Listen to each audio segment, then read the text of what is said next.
Well, welcome to another Sunday Extra podcast. I'm Matt Sturdivant, the lead pastor here at Hope Church, and we're in the middle of our series, The New You. This past Sunday, we talked about the new you emotionally, and my guest this week is Dr. Rhonda Johnson. Rhonda is a counselor, owns a local counseling practice, and has a lot of experience in helping people work through different things in the emotional realm. So we're going to get to hear a little bit about her story and her journey. But Rhonda, as we begin, like one of the things we like to do with all of our guests is just learn a little bit more about you, kind of your personal journey. How did you come to know Jesus? And then how did you wind up here at Hope Church? Sure. So I grew up in church in a faith-filled home, and just in that journey of going to church, by the time I was about 9, I watched a friend getting baptized. And when I saw that happen, I was with my parents. And so I just looked at my mom right then and I was like, I want to get baptized. And so, of course, she wanted to make sure that I knew the decision I was making and what I was doing. Back then, you walk down the aisle and I was ready to do that, but she wanted me to wait. And so we met with the pastor that week, and that's where just was able to talk through kind of the decision I was making and solidify that. And so then as I got into teen years, that those questions of starting to question the decisions you've made and just starting to make more life choices, by the time I was probably 12 or 13, I would say I rededicated my life, which really, I think what it ultimately meant was just that I started having a quiet time regularly and started wanting to really live for God. So I was making very conscious decisions about doing that. And so that's really what, kept me on track, I would say, along with a lot of other things. I,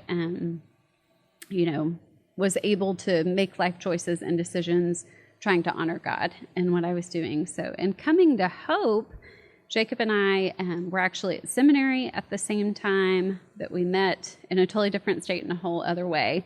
But in the midst of that, when I was in high school, I really had felt called to ministry in some way. And the only things I knew you could do was be a missionary or a minister's wife. So I had thought, well, I guess it's being a minister's wife. But then as I got my counseling degrees, I thought, I just didn't understand. It's personal for me as a counselor. This is my ministry. But then when I met Jacob, he was a minister at the time, and so it combined kind of both worlds together. And so we did ministry together for many years at different churches, just with youth and kids, and I usually would serve along with him.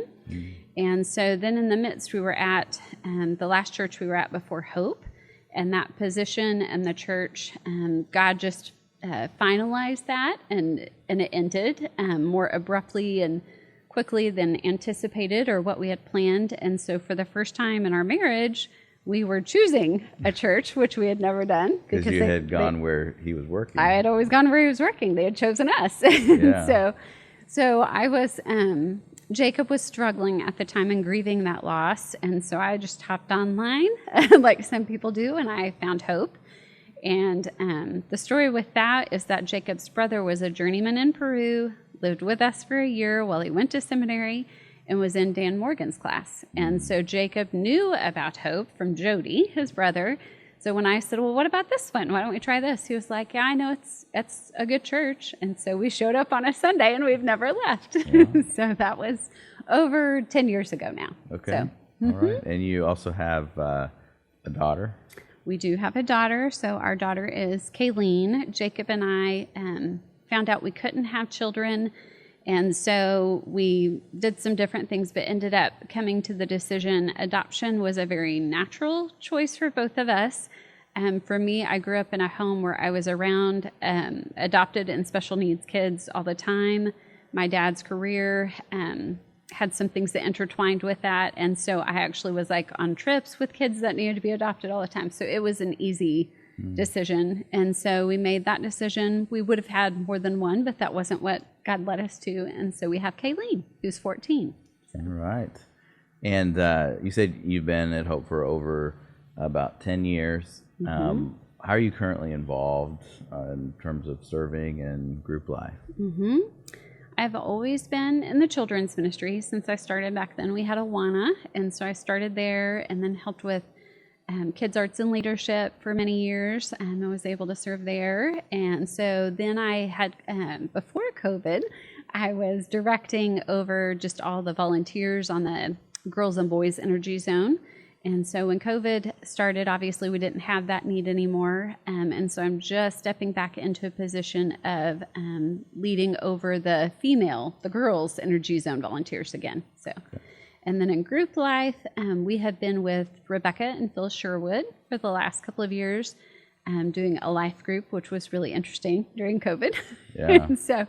so most of us who are in there have been together now for a while, and we've had others join in this year. And so Jacob and I are core team, kind of lay helping with them every week. So yeah, Great. That's a lot of fun. So I want to take a kind of a quick tangent here because we're going to be starting up groups in a couple of weeks. And one of the things I've really enjoyed hearing different stories from different people about how important it was to be in a group, especially last year, of all the things that we dealt with COVID. I mean, it's 2021, it's still not over. So if you could just share for a minute how helpful and encouraging it was for you to be a part of a group in the middle of all of this craziness and uncertainty. Mm-hmm. It always has been. And I'm going to go back even a little bit further. Okay. Because when we came to Hope, we were trying to figure out, just felt like there were all these relationships, and it was almost like a secret society. Like, how do you break in? Like, how do you meet people? And so we invited some people to our house, but it was group life. And we just happened to come at a point where that was about to start. So even from the beginning, group life is where relationships started, and friendships I have now were all through different groups through the years. And just that challenge. So through COVID, within 2020, a monumental, just need to be able to be connected with people. And how do you do that, when we're not at Hope and, some people aren't at work and life looks very different than it had been normal, before that for how many years. And so it's just a matter of connection and accountability and knowing you're not alone, and everyone struggling with a lot of the similar things at the same time. Some are very different things, but I think it's the constant support that group life has always been, but in a whole other way. So when it went virtual, and then it's back in person, and sometimes we're virtual, and whatever the need may be. So I love that flexibility, and everyone's still wanting to stay connected, and to grow in faith together. It's that journeying through life together. And I've mentioned that, but in all those churches we were in where Jacob was on staff, and even growing up in church, that being known by other people, and it being known in a safe way, not in a negative way like people are gossiping about you. Yeah. We never had that before Hope. At least I didn't. I can't speak for Jacob. But for me personally, the relationships that I have here and the vulnerability that I can show to just about anyone, and this is me and this is what I'm struggling with, would not have been accepted like in any of those other situations. So I grew up in my life, my father was a news anchor, and so it was very much about everyone is watching and very performance oriented. I learned at an extremely young age that almost everyone wants something from you. And so just a number of factors in that, it already makes it hard for me to open up to other people because I'm more than aware of that and wanting to know situations are safe, and you don't always know motives. And so even growing up in faith life, there are relationships that have been hurtful, through different churches we've been in. And so Hope's the first place, we actually clear up relationships and we have conversations and, we understand. So all those things, together have made just a huge impact for me personally to be able to grow. Not just I love the fact that I can impact others now too, but so many have poured into me, and being able to have those that are before you and behind you and, with you. It's all those different elements that I think really help. And otherwise you're just on the outside trying to look in, and that's not near as fun. Yeah. Well, I'm glad you talked about the clearing up relationships, because it's great to hear how highly you speak of Hope, but for those that are listening and watching and maybe don't know us, we are not a perfect church. There's no perfect church out there. But we have some key relational values in the way that we treat one another, and one of those is to clear up relationships. So we actually do it, which is what you're talking about. And Yes. we talk about, we all mess up because we're all sinners, but what we really try to do here is to clean up when we mess up, and sometimes it's really, really hard to do that, but we've seen God bless us over the years. And this month, I will have been a part of Hope for 19 years.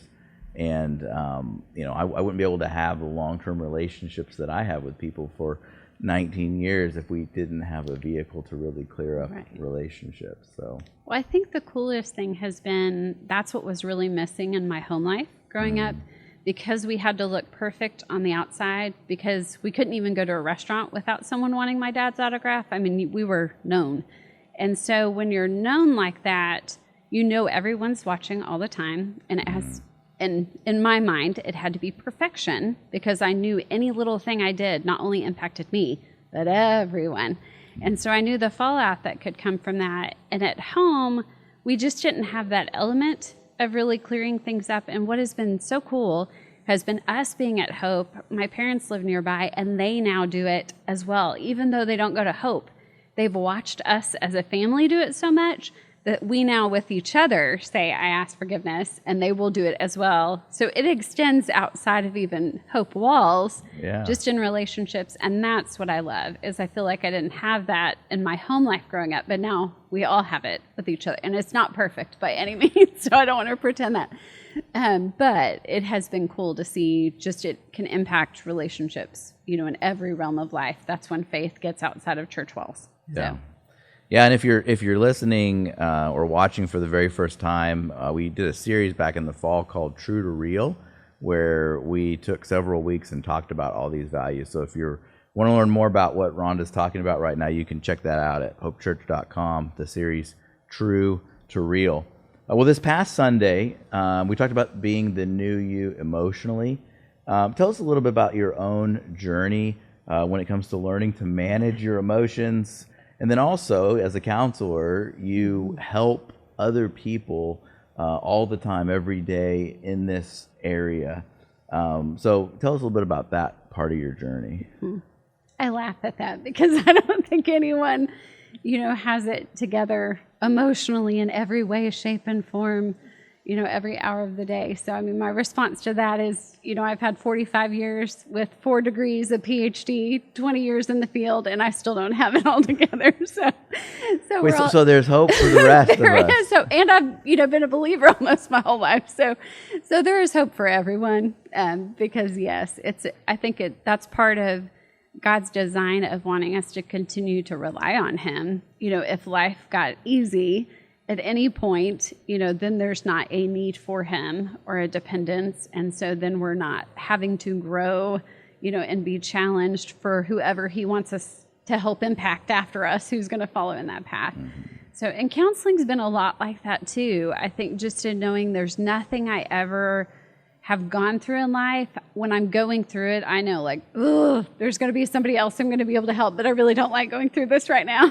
And so it's just that constant growth. But for me, there are a lot of things, in life through the years. One is it's hard to find a family nowadays that doesn't have some type of mental health lineage within it. And my family definitely has that, from both sets of grandparents. Just, the way parenting was back then, and not a lot of love and connection and, kind words. I love you words all the time. So just with how my parents grew up, they have more than, transformed, what they grew up with, which has been a huge blessing to me. But that doesn't mean, I haven't had my own struggles, just that you inherit, along with just struggles, just personally with all the things I described about performing and others watching, and I'm very driven. So there are requirements that I put on myself and expectations that are beyond what I would ever put on another person. So all those things combined, I would say struggling with anger was my biggest one, because it was more like I was trying to hold everything in all the time, just like growing up. But if you were really close to me, like my husband or my daughter, then you might see more than that. And what really happened, one way of emotionally that I really had to be humbled and be willing to get past like shame and guilt was when, obviously it took us a while with infertility and, getting Kayleen, and she was an infant, and I could just, get really upset really quick. Things would be great, and then all of a sudden, they're not, like something isn't going as planned to expectation, whatever it is. And there was a moment where Jacob looked at me, and we were with some friends, and I'm so glad he knew he could be honest with me. And he looked at me, he was like, "You really need to do something about your emotions." And I knew it wasn't something at that point for me personally. I couldn't just pray through that or scripture read through that. And so I really had to be humble enough to be willing to realize with my family lineage and who I am, I'm just going to need medication like that. That's where I'm at. I fought it for a little while. So I've actually, that's one way, that thankfully God has given us science. It's not the answer for everyone, and I don't want that to be. So in our practice, that's one of our last resorts. It's never the first one, so don't jump into that too quickly. But I also want to be honest and vulnerable because people don't know. They wouldn't think that about me, and so I want to be real in that way. So one has been medication's been a help. Lots of other things I've done have been just making sure I'm taking vitamins. I take a good probiotic. I've always exercised really regularly, and that's been a part of my regimen. Other things I've done are just trying to surround myself with, like we talked about, group life friendships and connection, people to hold me, accountable. So it's come from a lot of different directions at a lot of different times, but I'm not going to pretend like I've had it all together by any means, although it may look like that from the outside. So it gets into, I think the anger was more of back then. I would have described it as anger. What I would describe it as with the knowledge that I have now would be more of like a fight or flight and just living in constant fight or flight. And women, from my viewpoint, struggle with anxiety so much more, from women I've worked with and at Hope.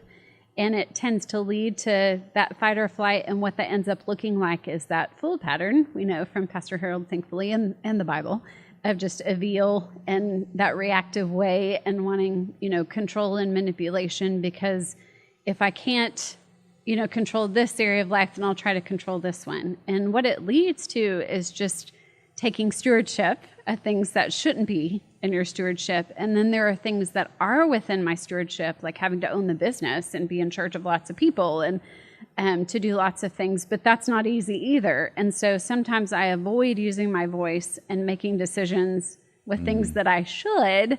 And then in areas where Jacob should be leading or someone else, should be leading, I struggle more with, but I'm seeing this other thing that could be happening, and wanting it to be a different way.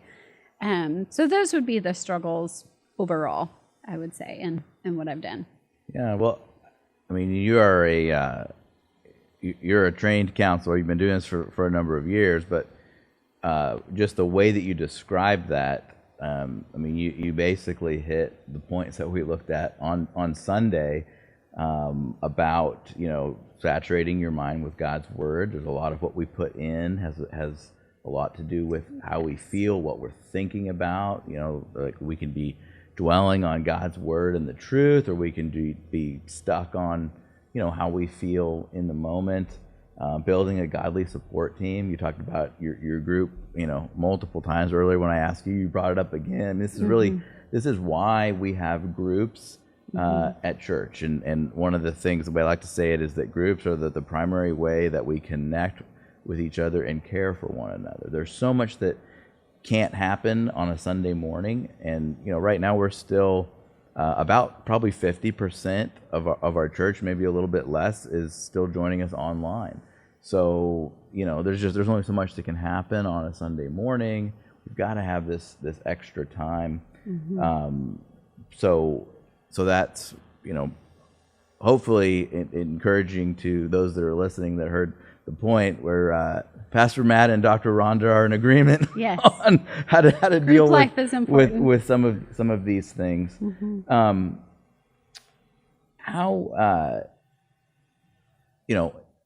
how we feel, what's going on around us, that can have an impact on some different things. But maybe what would be a warning sign or something to think about of, hey, maybe this is something that I need to get some help with, a little bit bigger and beyond than just, calling up a friend and saying, hey, I'm not feeling so hot, I'm having a bad day. What would be some things people might want to look at and consider if maybe you do need to get some help beyond Some just extra talking to a help. friend?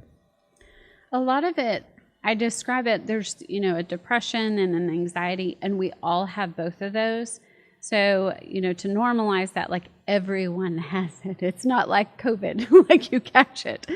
And there's a side of when either of those or other life circumstances can start to impact just daily life. As in, I'm struggling, just functioning.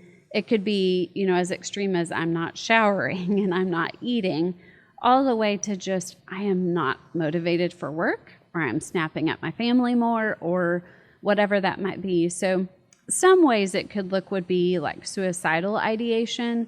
And ideation in our world just means like sometimes I'm thinking I really don't want to live anymore. It doesn't mean I have a plan or a way I'm going to follow through on it. If you do have a plan and a way to follow through on it, obviously that's even, a little bit more of a concern. So it can be thoughts about it, it can be planning, and this is in kids as well as in teens and adults. So we don't want to just categorize it with one age. So there's that side. There's also addiction, which, we all know addiction can come in many different forms and look a lot of different ways.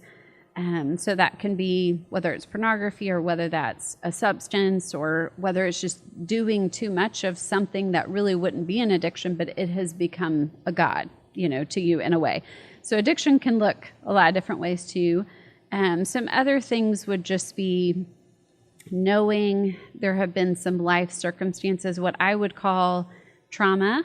And with my definition of trauma, and it's not mine, it's really just the studying that a lot of the things that I'm learning now, because I never stop learning, even though I've been in the field as long as I have. But the definition for it is more, it's just anything that your nervous system couldn't handle at that point in time. Well, that happens a lot in life, that we encounter more than we were planning or expecting on.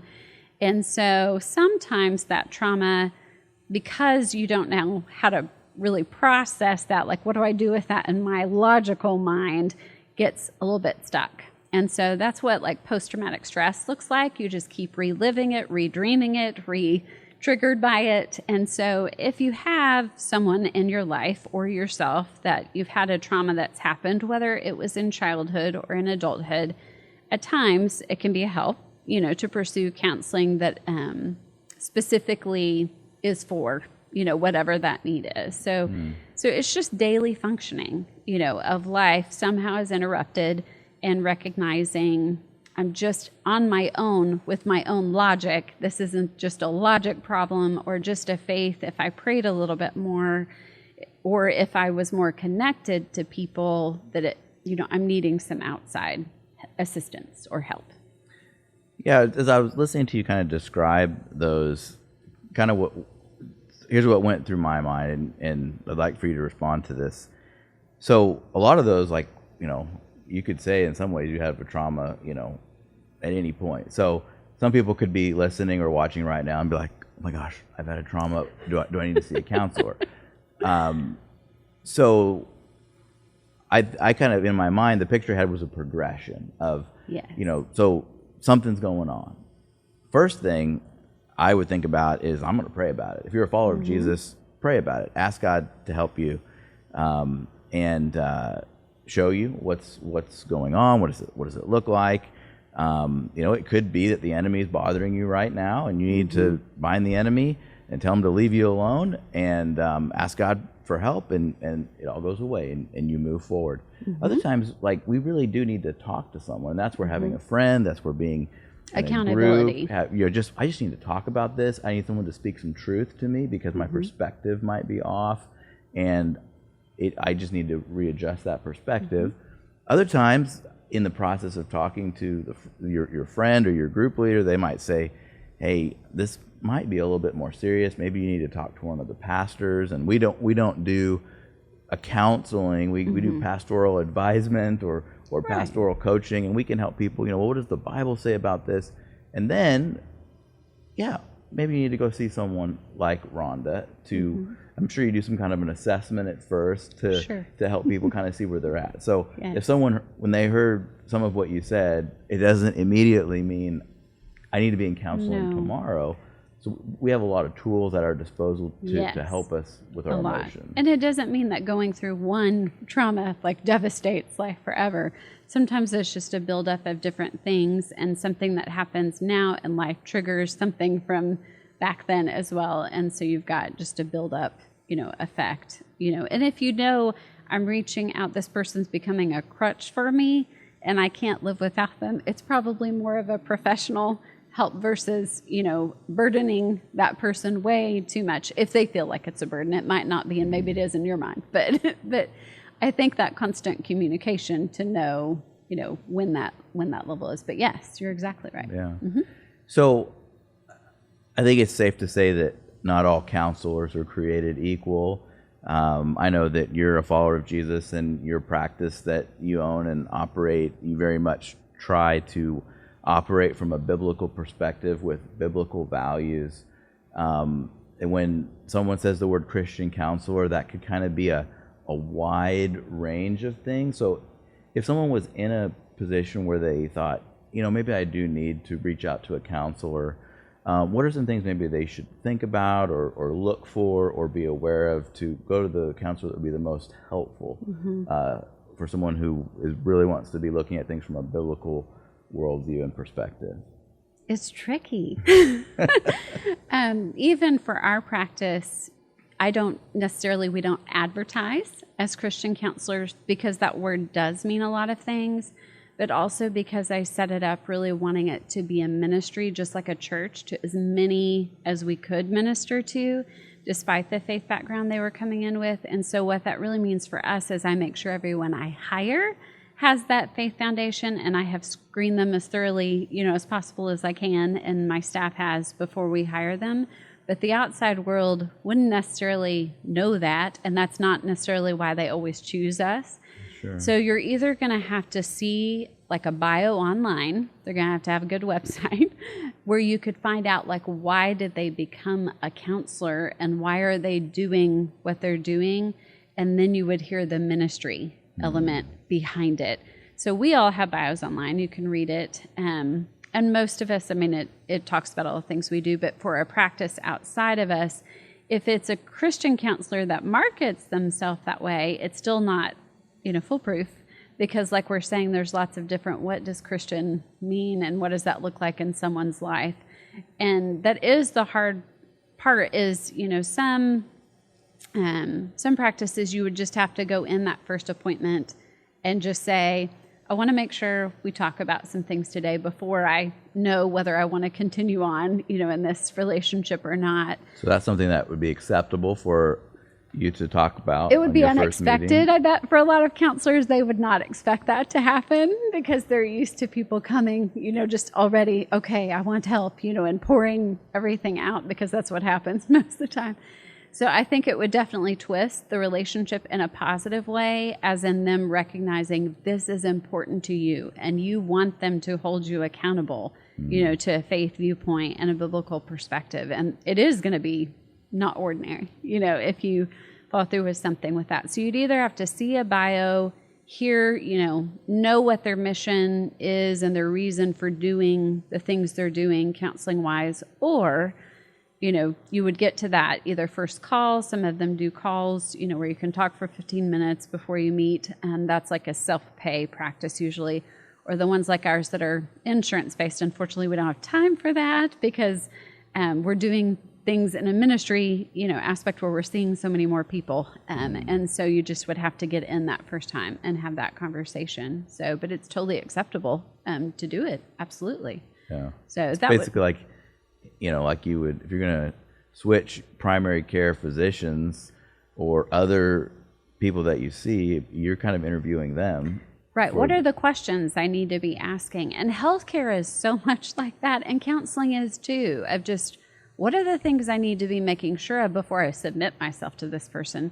It's one thing to submit yourself physically with like my lung that I'm struggling with. Yeah, I can't breathe right now. Fix me. It's another thing when it's your entire life and you're going to unpack a lot of stuff. If you're willing to be open and honest and you want to make sure you're unpacking that with someone who's going to hold you accountable. In our world of counseling, unfortunately, there's a side of to what schools, teach that are secular is that, you don't discuss faith at all. Like you should never, impose that on a client. It shouldn't come up with a client. But because of the world we also live in society, it's all about you need to be culturally and ethnically and sexually and gender identity and all these things completely open to all of that for any client that walks in, but shut down, when it comes to faith. And so all of the schooling that I had, thankfully, was very systems oriented, meaning you try to look at the whole family, not just the person in front of you and the impact, but also it all had a biblical foundation. And that was all about you can expose, a client to any value that you have. I can help them sort through, well, is financial more important or is, faith more important? Is that evident in your life? Like I can help them sort.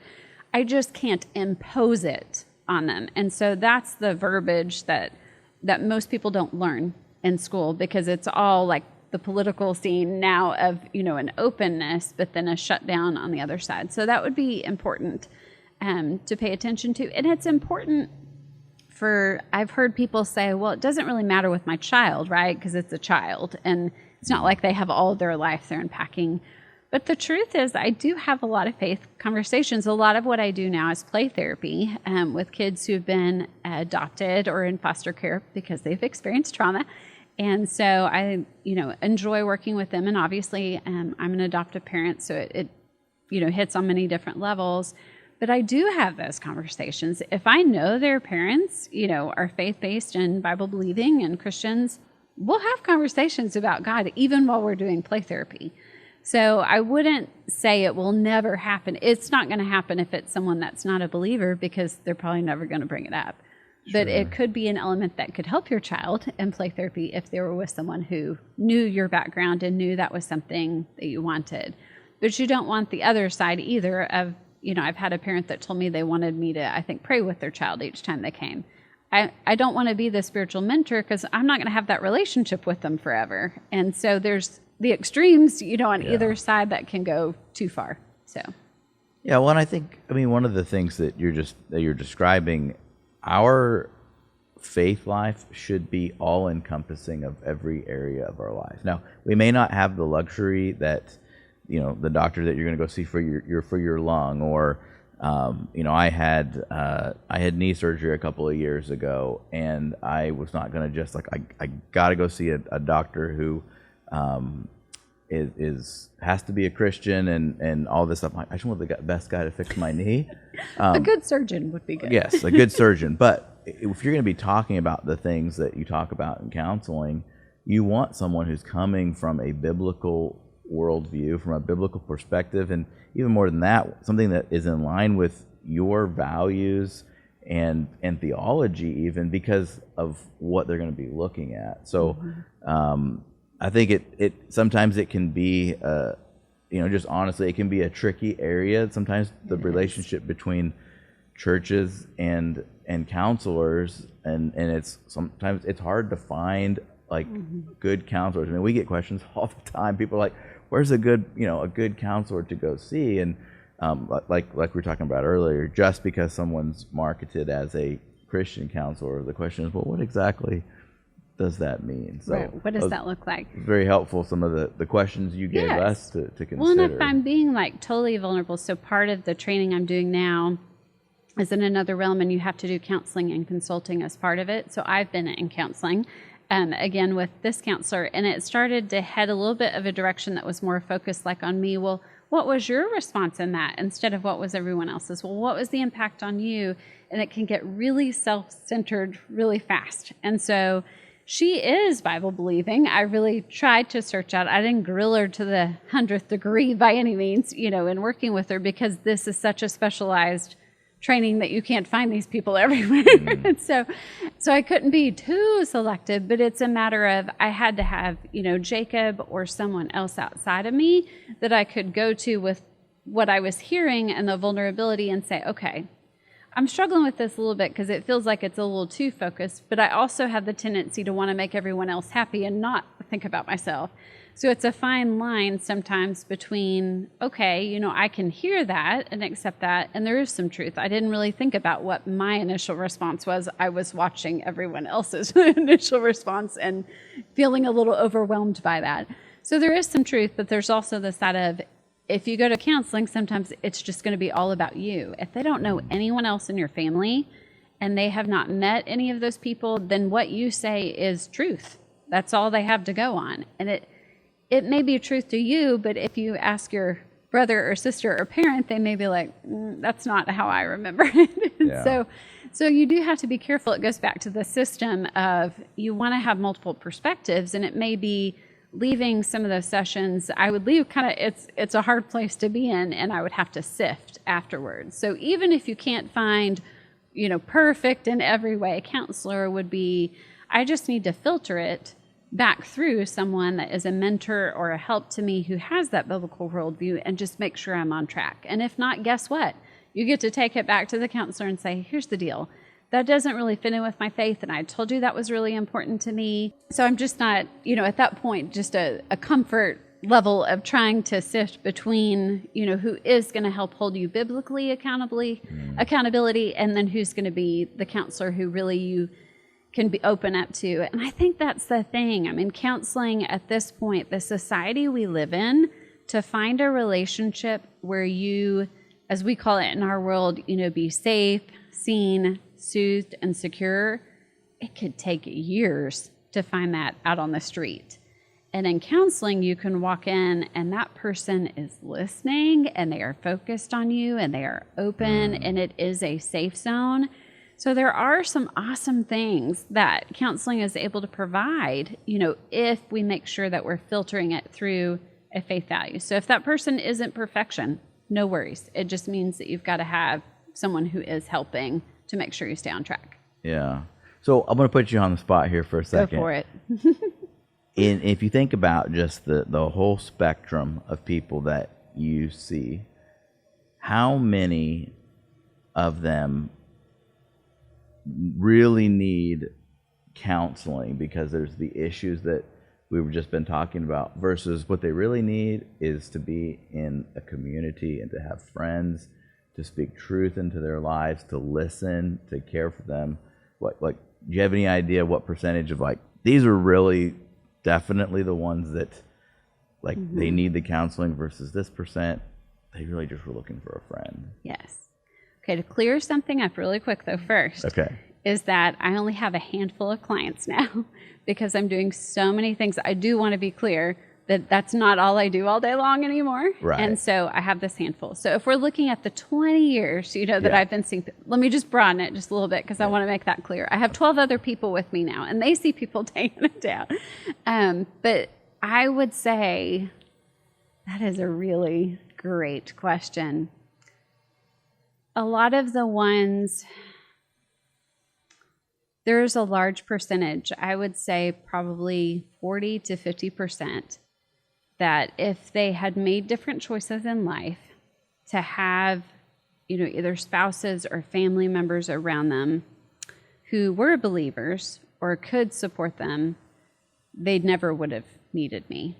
I really was. I mean, I'm the only person that they talk to about every area of life. And I would say that's true of the adults that I have right now. Kids don't really come by choice all the time. Sure. So it's a little different.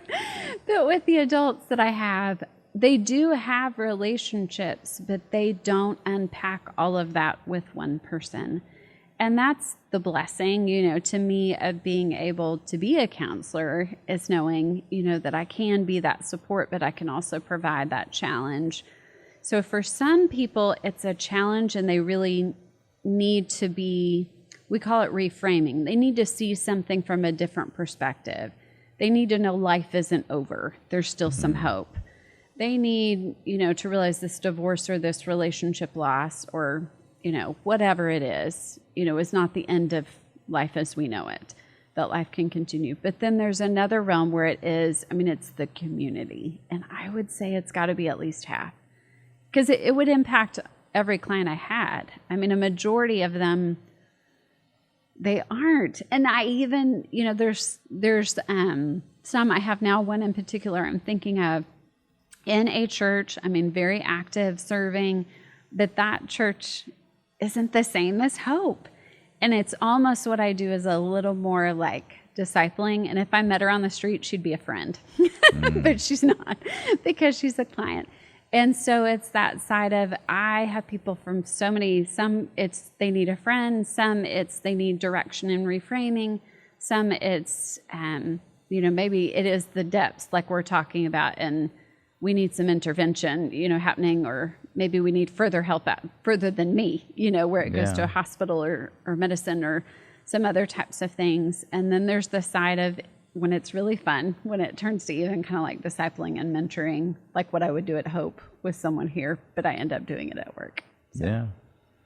Yeah, I think that's just further evidence that you look at the way God designed things for us to be in community, to be involved in other people's lives, that there are circumstances and there are things that we need help outside of ourselves all the time. And a lot of times you can just ask a friend, ask a spouse, ask a group leader. No, not Siri.